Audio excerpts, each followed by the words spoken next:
ಸ್ವಾಭಿಮಾನಿ ನ್ಯೂಸ್ಗೆ ಸ್ವಾಗತ. ಇಂದಿನ ಪ್ರಮುಖ ಸುದ್ದಿಗಳು. ಇತ್ತೀಚೆಗೆ ಕರ್ನಾಟಕದ ಗಡಿ ಭಾಗವಾದ ಹೊಸೂರಿನಲ್ಲಿ ಕಣ್ಣನ್ ಎಂಬ ವಕೀಲರನ್ನು ಮಚ್ಚಿನಿಂದ ಬರ್ಬರವಾಗಿ ಹಲ್ಲೆ ಮಾಡಲಾಗಿದೆ. ಈ ಘಟನೆಯಿಂದ ವಕೀಲರು ತಮ್ಮ ಕೆಲಸವನ್ನು ನಿರ್ಭಯವಾಗಿ ಮಾಡಲು ಮುಂದಿನ ದಿನಗಳಲ್ಲಿ ಅಸಾಧ್ಯವಾಗಿದೆ. ಇಂತಹ ಘಟನೆಗಳು ಪದೇ ಪದೇ ಹೆಚ್ಚುತ್ತಿದ್ದು, ಈ ನಿಟ್ಟಿನಲ್ಲಿ ವಕೀಲರಿಗೆ ಸೂಕ್ತ ರಕ್ಷಣೆಯನ್ನು ನೀಡಬೇಕು ಮತ್ತು ಈಗಾಗಲೇ ಜಾರಿಗೆ ತಂದಿರುವ ಕರ್ನಾಟಕ ವಕೀಲರ ಸಂರಕ್ಷಣಾ ಕಾಯ್ದೆಯನ್ನು ಇನ್ನಷ್ಟು ಬಿಗಿಗೊಳಿಸಬೇಕು ಎಂದು ಸಾಗರ ವಕೀಲರ ಸಂಘ ಈ ಘಟನೆಯನ್ನು ಖಂಡಿಸಿ ಸಾಗರ ಉಪ ವಿಭಾಗಾಧಿಕಾರಿಗಳ ಕಚೇರಿ ಎದುರು ಪ್ರತಿಭಟನೆ ನಡೆಸಿ ಸರ್ಕಾರಕ್ಕೆ ಮನವಿಯನ್ನು ಸಲ್ಲಿಸಿತು.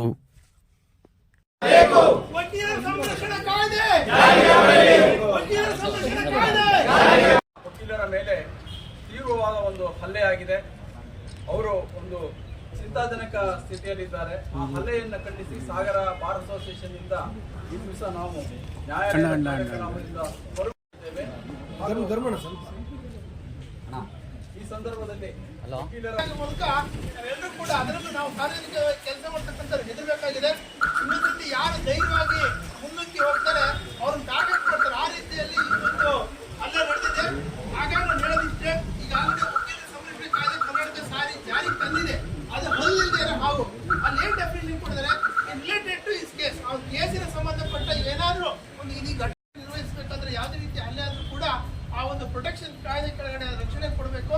ಮತ್ತು ಈ ಸಂಬಂಧಪಟ್ಟಂತೆ ಏನು ಆರೋಪಿ ಇದ್ದಾನೆ ಅವನಿಗೆ ಇಮಿಡಿಯೇಟ್ಲಿ ಏನು ವಿಶೇಷ ನ್ಯಾಯಾಲಯವನ್ನು ಮಾಡಿ ಆ ಒಂದು ತನಿಖೆಯನ್ನು ಚುರುಕುಗೊಳಿಸಿ ಆ ಒಂದು ಪ್ರಕರಣವನ್ನ ಬೇಗ ಜಡ್ಜ್ಮೆಂಟ್ ಬರೋ ರೀತಿಯಲ್ಲಿ ಆಗಬೇಕು. ಮತ್ತೆ ಕರ್ನಾಟಕದಲ್ಲಿ ವಕೀಲರು ನಿರ್ಭಯವಾಗಿ ಕೆಲಸ ಮಾಡೋಂಗಾಗಬೇಕು. ಇವರ ಪಾರ್ಟ್ ಆಫ್ ದ ಜುಡಿಷಿಯರಿ ಮೂರು ಪಿಲ್ಲರ್ ಏನಿದೆ, ಲೆಜಿಸ್ಲೇಚರ್, ಎಕ್ಸಿಕ್ಯೂಟಿವ್ ಮತ್ತು ಜುಡಿಷಿಯರಿಲಿ ನಾವು ಪಾರ್ಟ್ ಅಂಡ್ ಪಿಲ್ಲರ್ ಇದೀವಿ. ಜನರಿಗೆ ಏನಾದ್ರು ವಿಶ್ವಾಸ ಇದೆ ಅಂತ ಹೇಳಿದ್ರೆ ಅದು ಜುಡಿಷಿಯರಿ ಮೇಲೆ, ಎಕ್ಸಿಕ್ಯೂಟಿವ್ ಮತ್ತು ಲೆಜಿಸ್ಲೇಚರ್ ಮೇಲೆ ಇಲ್ಲ. ಯಾಕಂದ್ರೆ ಅಲ್ಲೆಲ್ಲರೂ ಕಳ್ರೆ ಜಾಸ್ತಿ ಇರೋದು. ಹಾಗಾಗಿ ಜುಡಿಷಿಯರಿ ಉಳಿದಿದೆ ನಮ್ಮಂತೆ. ನಾವಿಲ್ಲ ಅಂದ್ರೆ ಅದು RTO ಆಫೀಸ್ ಬ್ರೋಕರ್ ಕೆಲಸ ಆಗುತ್ತೆ.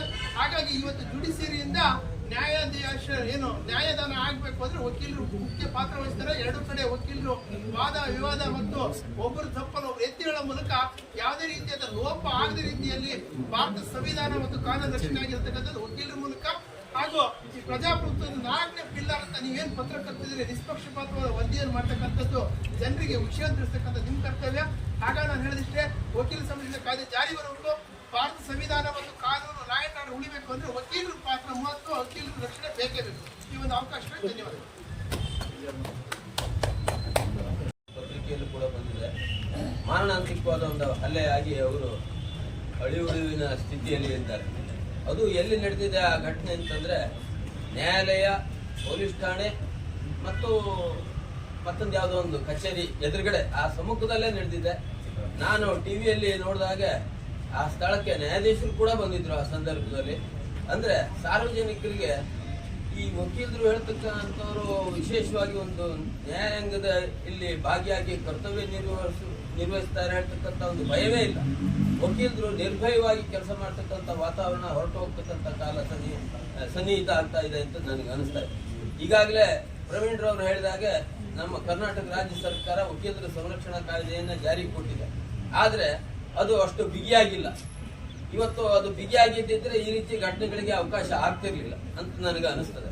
ಯಾಕೆ ಅಂತಂದ್ರೆ ಹಾಡಹಗಲೇ ಒಬ್ಬ ವ್ಯಕ್ತಿ ಆತನ ಮೇಲೆ, ವಕೀಲರ ಮೇಲೆ, ಅದು ಕರ್ತವ್ಯ ನಿರ್ವಹಿಸ್ತಿರ್ತಕ್ಕಂಥ ವಕೀಲರ ಮೇಲೆ ಹಲ್ಲೆ ಮಾಡ್ತಾನೆ ಮಾರಣಾಂತಿಕವಾಗಿ ಅಂತಂದ್ರೆ ಅದು ನಿರ್ದಯೆಯಿಂದ ಹಲ್ಲೆ ಮಾಡಿರ್ತಕ್ಕಂಥದ್ದು ನಮಗೆ ನಾವು ಟಿವಿ ಇದರಲ್ಲಿ ಹಾಗೂ ನಮಗೆ ಆಡಿಯೋ ಕ್ಲಿಪ್ಸ್ ಅನ್ನು ನೋಡಿದಾಗ ಕಂಡು ಬರ್ತದೆ.